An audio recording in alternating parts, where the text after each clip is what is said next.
Sobat UMH, kembali lagi dengan saya Esther Delima yang akan menemani podcast kita pada hari ini. Aku yakin nih, pasti siapapun pernah mengalami yang namanya stres. Baik itu di masalah perkuliahan, pekerjaan, pertemanan, atau bahkan mungkin percintaan. Semuanya pasti mengalami. Nah, pada saat kita mengalami masalah, kita akan mencari tahu cara bagaimana kita menghadapi stres. Nah, itu dia yang dinamakan dengan coping mechanism. Pertanyaannya, apakah coping yang sudah kita lakukan itu benar-benar membantu kita atau malah itu hanya menambah beban pikiran kita? Kita seringkali sepele dengan coping padahal itu bisa menjadi penentu kesehatan mental kita sehat atau tidak. Nah, topik ini akan kita bahas dan kita kulik bersama-sama. Tentunya saya tidak sendiri, karena di sini sudah ada narasumber kita yang sangat spesial. Beliau adalah seorang dosen dan yang sedang menempuh studi S3 di Universitas Indonesia. Beliau juga adalah seorang influencer dan advokat kesehatan mental bagi para pendidik dan profesional. Ibu Iza Himawanti. Halo Ibu, apa kabarnya? Halo Esther, baik. Terima kasih banyak ya Ibu sudah meluangkan waktunya untuk di podcast kali ini. Aku yakin banget Ibu, insight dari Ibu pasti akan membantu para anak muda untuk lebih melek lagi nih Bu tentang apa itu sebenarnya coping mechanism. Oke, amin. Mudah-mudahan ya. Oke. Sebelum kita masuk ke teori yang lebih seriusnya nih Bu, aku penasaran dari Ibunya kalau misalnya Ibu lagi stres, entah itu karena pekerjaan, deadline, atau mungkin urusan kampus nih. Biasanya coping sederhana apa sih yang Ibu lakukan gitu? Saya ya? Iya. Saya kalau saya lagi stres, saya ini ada banyak sih sebenarnya. Satu, tidur. Tidur tuh memang paling mantap sih. Terus ada satu yang unik, jadi kalau di Pekalongan itu tuh ada satu masjid namanya Masjid Zuhada di Pekalongan. Jadi masjid tuh gede Esther, gede dan adem, banyak pohon-pohon rindang di situ gede. Jadi kadang saya suka saya naik mobil saya berhentiin di bawah pohon di depan masjid itu. Terus saya dengerin musik, terus saya diem aja, mindful, relaksasi, napas, kadang bisa sampai sejam di situ. Udah di situ seger. Oke, balik lagi. Healing sederhana gitu ya. Bener. Berarti walaupun kita lintas generasi nih Bu, copingnya bisa relate gitu ya. Bisa sama kali ya. Oke. Apalagi kalau saya sendiri Bu, biasanya memang rebahan sambil scroll TikTok tuh. Scroll TikTok. Iya. Oke. Tapi bukannya malah makin jadi overthinking karena karena benar-benar yang muncul kadang apa yang kita pikirin kan kalau di FYP. Apalagi muncul orang-orang sukses, kapan ya Bu aku bisa sukses gitu deh. Oke. Kalau dipikir-pikir berarti coping itu memang jadi bagian sehari-hari kita banget ya Bu ya. Bisa iya sih. Jadi sebenarnya coping stres itu saya suka analogikannya kayak alarm kebakaran. Jadi kalau ada sesuatu di diri kita yang kita lagi dalam tanda petik nggak baik-baik aja, jadi alarm itu akan muncul. Alarm itu namanya stres. Nah kalau alarm kebakarannya muncul, maka otomatis diri kita secara psikologis ya akan bikin mekanisme pertahanan diri. Nah, si pertahanan diri itu yang kita sebut sebagai coping mechanism gitu. Jadi dia akan muncul ketika ada sesuatu yang nggak beres sebenarnya pada diri kita dan itu alamiah. Berarti gitu. coping mechanism itu sebenarnya dari kita sendiri ya Bu. Berarti setiap orang punya copingnya sendiri-sendiri. Punya copingnya sendiri-sendiri. Tinggal nanti bentuk coping mechanismnya itu sehat atau enggak, itu aja sih. Tapi sebenarnya setiap orang punya dan itu penting. Karena kalau kita nggak kayak alarm kebakaran deh, bayangin ketika kita di mall nggak ada alarm kebakarannya, kita kan nggak bisa ngerti nih. Apinya tahu-tahu udah gede baru tahu gitu kan. Nah kadang masalahnya adalah kadang kita tuh nggak aware. Itu perlunya self awareness ya di situ. Ada kita nggak aware kalau ini aku sebenarnya lagi nggak oke nih, lagi nggak well nih gitu. Kita nggak fokus ke situnya. Padahal sebenarnya coping mechanism itu alarm kita untuk kasih tahu kita bahwa kamu lagi nggak oke dan kamu harus melakukan sesuatu. Gitu. Berarti yang tadi setiap orang pasti punya copingnya sendiri untuk aware dari dirinya sendiri. Berarti coping itu apa dia bawaan sejak lahir atau sebenarnya itu dipelajari seiring waktu gitu Bu? Dua-duanya ya. Jadi sebenarnya bawaan sejak lahir itu maksudnya gini, sebenarnya setiap orang itu memang Tuhan kasih ke kita mekanisme itu ya. Maksudnya mekanisme itu kan pertahanan diri ya. Setiap orang tuh sebenarnya punya mekanisme itu. Itu kan memang ya alamiah ya. Memang dari kecil memang alamiah. Tapi yang dipelajari itu adalah caranya. Jadi ada berbagai macam jenis defense ya. Ada lebih enak disebut sebagai defense mekanisme pertahanan diri. Cara orang untuk melakukan mekanisme pertahanan diri ini beda-beda. Ada yang misalkan dia namanya denial itu menolak gitu kan. Kenapa sih kamu lagi sedih? Ya enggak, baik-baik saja saya. Tadi galau, biasa gitu ya. Ada yang denial, ada yang bagus tuh namanya sublimasi. Sublimasi itu kita mengalihkan energi-energi negatif kita ke hal-hal yang lebih positif. Kayak misalkan saya lagi stres, saya olahraga. Saya lagi stres, saya main musik, gitu kan. Saya lagi stres, saya journaling, gitu. Jadi itu namanya sublimasi. Jadi hal-hal yang tidak nyaman di diri kita, itu kita alihkan ke sesuatu yang lebih positif. Berarti Gitu. untuk itu apakah lingkungan juga berpengaruh gitu, Bu? Sangat berpengaruh sih, karena itu dipelajarin ya. Orang yang memang dia satu berada di lingkungan yang positif, dia akan lebih banyak mengalokasikan stresnya ke yang positif tadi.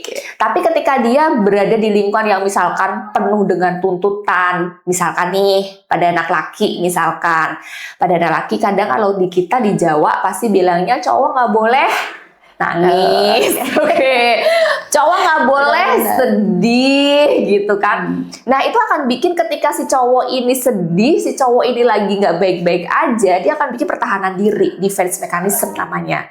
Dia nggak pengen tampil di depan banyak orang bahwa dia sedang nggak oke, sedang nggak well.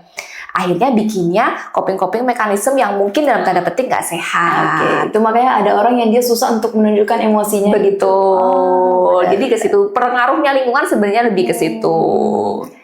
Gitu. Kalau dari Ibu sendiri, waktu Ibu muda nih, apa coping mekanisme yang dulu Ibu lakukan gitu, tapi sekarang udah nggak cocok lagi nih kalau digunakan di zaman sekarang ini. Zaman sekarang ya. Coping mekanisme yang saya zaman muda apa ya? Saya merasa masih muda zaman saya muda, saya denial kali ya. Saya tuh sering denial sih. Jadi enggak kok nggak apa-apa. Jadi menolak ya. Denial tuh lebih pada menolak sesuatu yang sebenarnya perlu diselesaikan. Tunggu tuh kayak sebelum kita bahas itu. Jadi sebenarnya mekanisme coping itu ada dua secara umum. Dia ada namanya problem focus coping, satu ada namanya emotional focus coping. Gitu. Jadi ada coping yang fokusnya itu ke problem, ada coping yang fokusnya ke emosional. Jadi kalau saya lagi nggak oke nih, itu tuh yang saya pikir, nah itu waktu saya muda, saya lebih banyak di emotional focus coping. Jadi saya fokusnya itu di kondisi emosional saya, aduh sedih banget, kok nggak nyaman banget, aduh galau banget, ini gimana sih, terus seharian nggak mood, pengennya tidur mulu, nggak ngapa-ngapain, mager gitu. Itu adalah emotional focus coping. Ketika saya ada problem, yang saya fokuskan adalah perasaan saya, kondisi emosional saya. Nah, seiring berjalannya usia, emotional focus copingnya jadi lebih sempit durasinya. Jadi waktu untuk emotional focus coping itu saya paling kasih waktu, oke kamu boleh sedih 1, 2, 3 jam kelar. Dan ketika kamu mau sedih, mau ngapain bebas. Mau skincarean kek, mau kayak saya tadi ya, diem di depan masjid kek, mau tidur kek, mau nonton drakor kek, mau apa bebas. Tapi saya kasih spending waktu 3 jam harus kelar. Jadi harus sudah netral. Jadi fokus untuk netralin emosi. Baru setelah itu dialihin ke problem fokus copingnya. Berarti mau itu kita fokus di problem atau emosional, itu sama-sama baik. Tapi kita harus bisa mengontrolnya gitu. Jangan sampai misal nih lagi burn out banget, tugas banyak banget. Kadang kan mahasiswa suka kayak gitu kan. Tugasnya banyak, organisasi tugasnya juga banyak gitu kan. Terus dia stres. Tuh jadi malah nggak pengen ngapa-ngapain. Nah, itu berarti emotional focus coping tuh. Kita fokusnya cuma ke emosional aja. Tapi problemnya ditinggalin gitu. Boleh nggak sih emotional focus coping? Boleh, tapi jangan lama-lama. Boleh banget, tapi jangan lama-lama. Nah, terus habis itu Baru setelah emosi kita udah lebih enak, baru kita lihat tuh problemnya apa sih ya, tugas harus dikerjain ya. Gak bisa kan kita tidur terus tugasnya kelar. Itu dia Bu, misalnya anak muda ini sering banget copingnya itu rebahan, maraton drakor seharian, main game sampai lupa waktu. Bahkan saya sendiri bisa bilang ada top 3-nya itu Bu, untuk coping anak muda zaman sekarang. Rebahan normal, rebahan hardcore, rebahan legend. Jadi ya, rebahan tuh ada ininya ya, Bu. Jadi ada pembagiannya, rebahan normal, ya, rebahan hardcore, dan rebahan legend. Ya, jadi mau ada beribu banyak pun deadline Bu, mereka itu bakal lebih milih untuk rebahan dulu gitu. Oke. Kalau aku rebahannya nanti akan lebih semangat. Lebih semangat. Problemnya jadi udah makin dekat deadline gitu. Iya. Kalau di coping mechanism itu namanya rasionalisasi. Rasionalisasi. Jadi rasionalisasi. Jadi gini, kita kan punya kognitif ya, punya otak kan. Otak itu kan pintar ya. Dia selalu membela kita ketika kita dalam situasi tidak nyaman gitu kan. Sebenarnya kita ngerti kan kalau rebahan terus, apalagi tadi ya rebahan hardcore sampai rebahan legend gitu ya. Kita kan tahu sebenarnya itu akan bikin kita tidak produktif, ya kan? Tapi rebahan kan nyaman. Ya. Otak seneng tuh, sesuatu yang bikin nyaman tuh otak seneng banget. Lalu dia akan bikin rasionalisasi, sesuatu yang bisa diterima di otak. Gak apa-apa rebahan, kan nanti bisa lebih mood lagi kalau ngerjain tugas. Gak apa-apa lo rebahan, kan ini lagi pengen tenangin emosi dulu. Itu sebenarnya rasionalisasi. Dan rasionalisasi itu salah satu coping stress yang gak sehat. Oke, berarti itu udah warning sign ya Bu ya? Bener. Berarti kalau kenapa nih Bu, kira-kira anak muda itu bahkan jadi dia lebih sering dan lebih gampang untuk melakukan coping yang tidak sehat dibandingkan dengan coping yang sehat gitu? Oke. Karena coping yang gak sehat itu nyaman. Nyaman untuk dilakukan, mudah dan nyaman untuk dilakukan. Jadi kalau kita lihat ya di defense mechanism, defense mechanism itu kalau tidak salah kalau nggak 7 ada 8, saya agak lupa. Ada 7 atau 8. Nah, dari 7 atau 8 itu bentuk defense mechanism yang sehat cuma 1. Gitu. Jadi ada, coba ya kalau saya lupa ya. Jadi ada si rasionalisasi, ada denial tadi, sublimasi. Ya betul. Terus ada si sublimasi itu yang sehat, cuman dia doang. Yang lainnya tuh ada namanya reaksi formasi. Reaksi formasi itu apa ya? Kayak sebenarnya kamu tahu bahwa di konteks ini kamu yang salah, tapi play victim kali ya kalau baca sekarang ya. Itu ada lagi proyeksi. Proyeksi itu kayak memantulkan. Jadi sebenarnya itu perasaanmu, tapi kamu ngomongnya dia gitu loh. Sebenarnya marah kamu, tapi dia nggak suka kamu, tapi dia nggak suka sama saya kok, gitu-gitu. Jadi dipantulin kayak proyektor gitu. Banyak sih. Jadi ada namanya represi. Represi itu diteken. Itu tadi tidur tuh bisa jadi gini.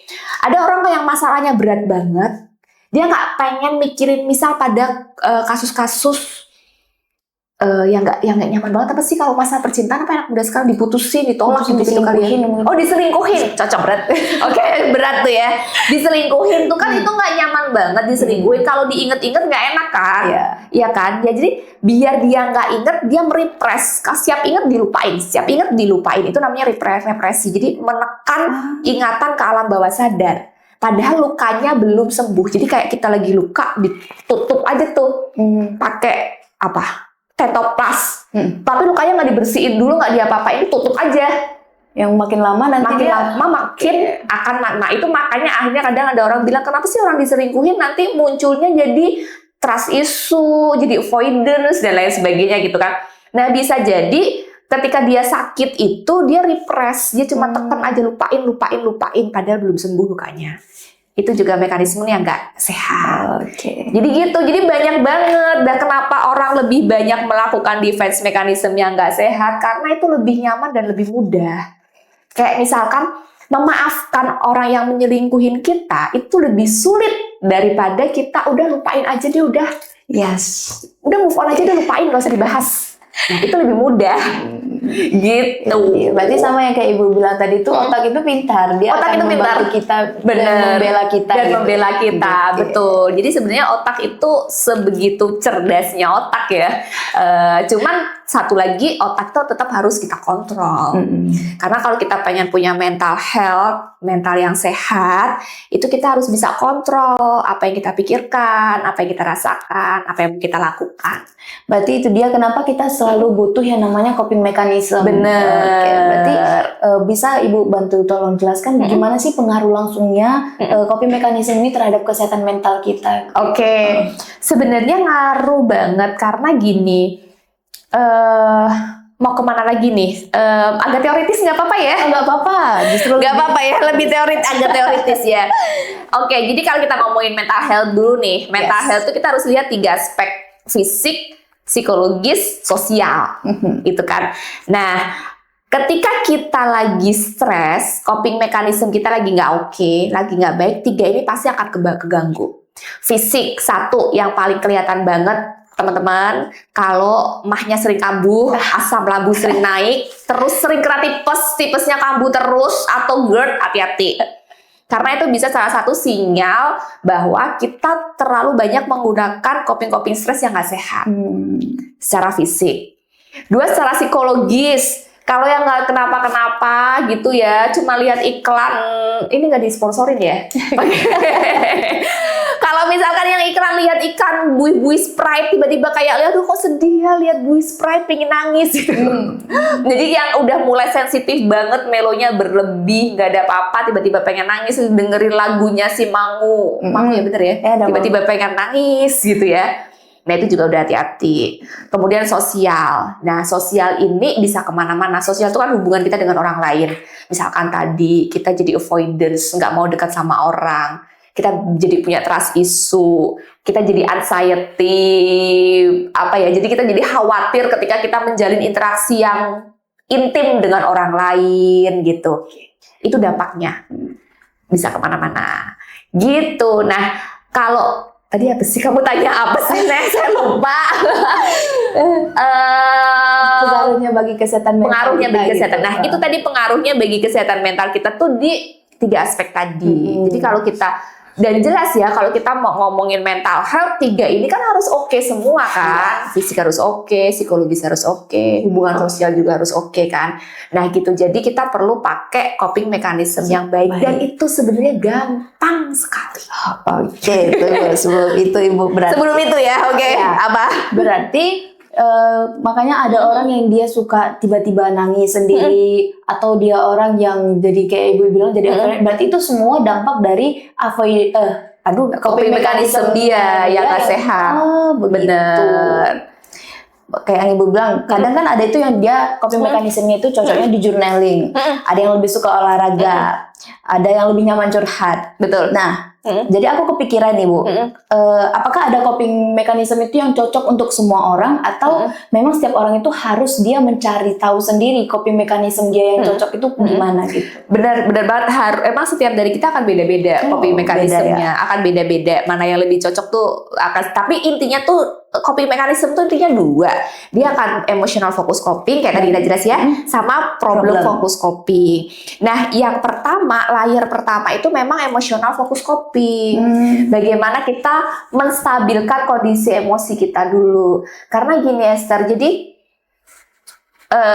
ini kalau anak psikologi pasti tahu, cuman bahasa awamnya apa? Nanti coba kamu bisa bantu saya. Jadi kita tuh kan punya emosi, perasaan, kita punya afeksi, punya kognisi. Punya perasaan, punya kognisi apa ya bahasa awamnya ya? Cara berpikir. Ya, jadi kita punya emosi, kita punya cara berpikir, punya kognisi. Nah, si perasaan ini dia hukumnya kayak timbangan sama cara kita berpikir. Jadi kalau perasaan kita lagi nggak baik-baik aja, lagi tinggi, maka otomatis kita tuh nggak bisa mikir, kognisi kita tuh pasti turun. Jadi kalau kita lagi stres banget, perasaan kita lagi nggak oke, emosi kan naik tuh, gitu kan, nggak bisa mikir pasti. Kognisi itu pasti akan turun. Nah, biar bisa mikir, emosinya turunin dulu, biar kognisinya naik. Cara nurunin emosi ini pakai emotional focus coping. Bagaimana kita bisa menetralkan kondisi emosi kita yang lagi tidak baik-baik aja. Caranya gimana? Bisa pakai journaling tadi, bisa pakai relaksasi, bisa tidur, bisa olahraga, bisa curhat sama teman. Nah, itu adalah cara-cara buat emotional focus coping. Yang dipilih yang mana ya terserah, mana yang kamu nyaman. Gitu. Misalkan Esther misalkan bukan tipikal orang yang suka cerita sama temen, mungkin curhat bukan emotional focus copingmu gitu. Mungkin kamu lebih suka nulis nih, journaling gitu, bisa, nggak apa-apa. Yang penting goalnya adalah emosimu menjadi lebih tenang. Nanti ketika emosinya udah turun, udah tenang nih perasaannya, maka otomatis bisa ke problem fokus coping dengan sendirinya.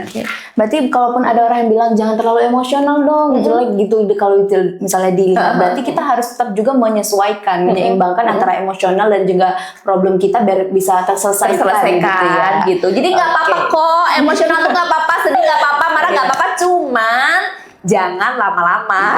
Itu aja. Jadi mau sedih banget, harus sedih, nggak apa-apa. Jangan lama-lama tapi. Apa coping ini bisa berubah ya Bu, sesuai umur dan pengalaman? Bisa. Oh iya, bisa banget. Bisa banget tadi ya. Jadi pada usia ini sih sebenarnya kita ngomongnya penelitian ya. Penelitiannya memang banyak orang pada usia muda itu coping yang sering digunakan memang lebih banyak ke emotional focus coping. Karena problem-problem di usia muda itu banyaknya problem-problem emosi daripada problem gitu kan. Karena anak muda belum mikir cicilan kan.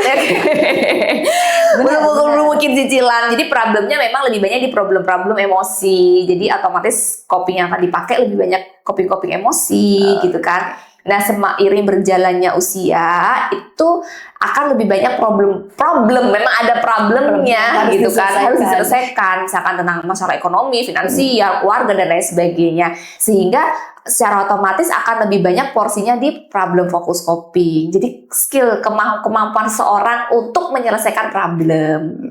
Gitu. Berarti seiring bertambahnya usia kita seharusnya semakin tahu bagaimana sebenarnya coping mekanisme kita supaya kita bisa menyesuaikan. Betul. Mana yang harus didahulukan untuk saat ini gitu.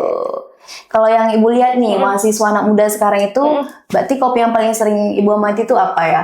Kira-kira. Kalau mahasiswa sekarang, kalau memang banyaknya tadi ya dia denial. Denial tuh emang banyak ya. Jadi denial tuh kayak menolak gitu kan. Enggak, aku nggak kayak gitu. Enggak, aku nggak sedih gitu ya. Itu. Satu denial, kemudian dua tadi ya reaksi formasi 6. Jadi playing victim. Jadi nggak pengen kelihatan salah.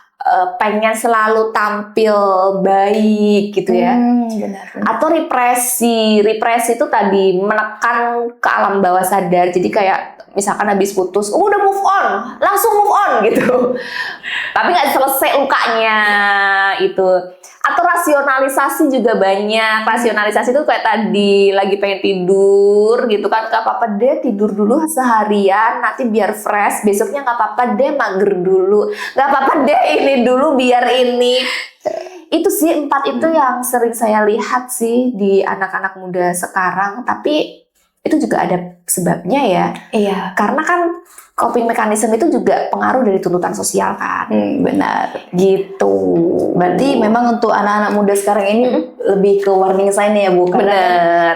Kalau mereka melakukan banyak coping mekanisme yang salah itu bakal berpengaruh sama fisik, psikologis dan sosial mereka. Gitu. Jadinya problem mereka ya nggak bisa terselesaikan dengan baik. Gitu. Kalau kita sadar kita selama ini nggak sehat nih coping mekanismenya, gimana nih Bu langkah sederhana yang bisa kita ambil buat mulai coping baru yang lebih sehat? Karena kan kalau coping itu kan kita gunakan untuk menghadapi masalah kita, tapi saat kita mencoba coping yang baru kan jadi tantangan yang baru lagi tuh Bu. Gimana tuh tips-tipsnya? Sebenarnya coping yang baru itu tinggal pembiasaan aja. Cuma sebenarnya problemnya tuh dia nggak ngerti kalau selama ini dia tidak memiliki coping mekanisme yang sehat kan. Jadi dia nggak ngerti. Jadi kayak orang dia sakit tapi dia nggak paham gitu loh. Kalau dia tuh sebenarnya nggak sadar karena nggak sadar gitu kan. Paling gampang kalau mau lihat sebenarnya selama ini saya pakai coping mekanisme yang sehat apa enggak sih gitu ya. Paling gampang coba lihat dari 3 aspek tadi. Fisik tuh oke nggak nih?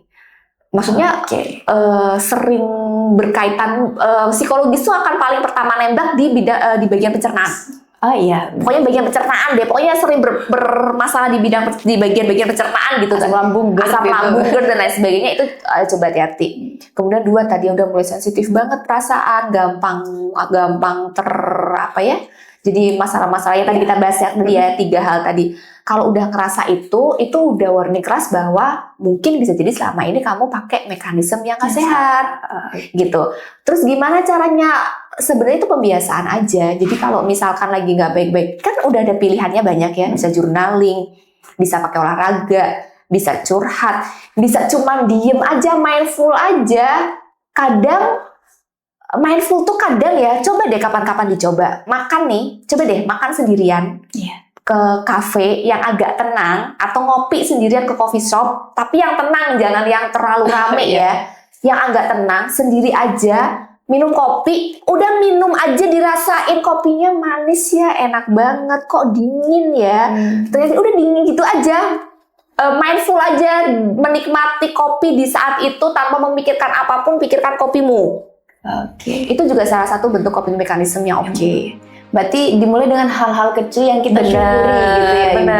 Dan dibiasain aja, dibiasain. Jadi kalau udah mulai nggak enak gitu, ini kayaknya saya perlu melakukan sesuatu. Tidur boleh, nonton TikTok nggak apa-apa.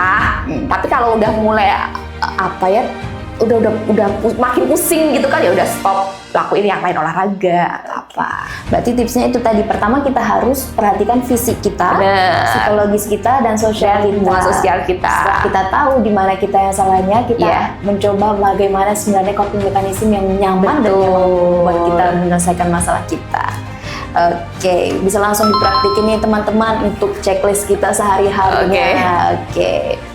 Kita ngobrolin coping, ternyata bikin kita sadar kalau hal-hal kecil yang kita lakukan tiap hari itu bisa berpengaruh langsung ke mental health kita. Jadi sebelum kita akhiri, aku pengen dengar satu pesan singkat dari Ibu. Mungkin apa sih pesan Ibu buat anak muda supaya lebih bijak milih coping mekanismenya, gitu Ibu? Sebenarnya siapapun kalian, sedih itu nggak apa-apa, marah itu nggak apa-apa, kecewa itu juga nggak apa-apa. Tapi yang perlu di underline adalah gimana caranya biar perasaan tidak menyenangkan dan tidak nyaman itu tidak terlalu lama kita rasakan. Jadi itu PR-nya dicari mulai sekarang. Itu tadi dia dari Ibu Iza Himawani. Terima kasih banyak Ibu Iza untuk insight yang super berharga. Semoga teman-teman pendengar juga bisa makin kenal dengan coping mekanisme mereka dan bisa memilih cara yang sehat untuk jaga mental health mereka. Dan ingat, kalau coping kalian itu masih di rebahan level legend, semoga setelah podcast ini bisa naik ke level coping yang lebih sehat. Coba nanti teman-teman bisa share atau tulis di catatannya, siapa tahu bisa jadi refleksi untuk diri sendiri. Sampai jumpa, dan ingat untuk jaga diri, jaga pikiran, dan tetap sayang sama diri sendiri.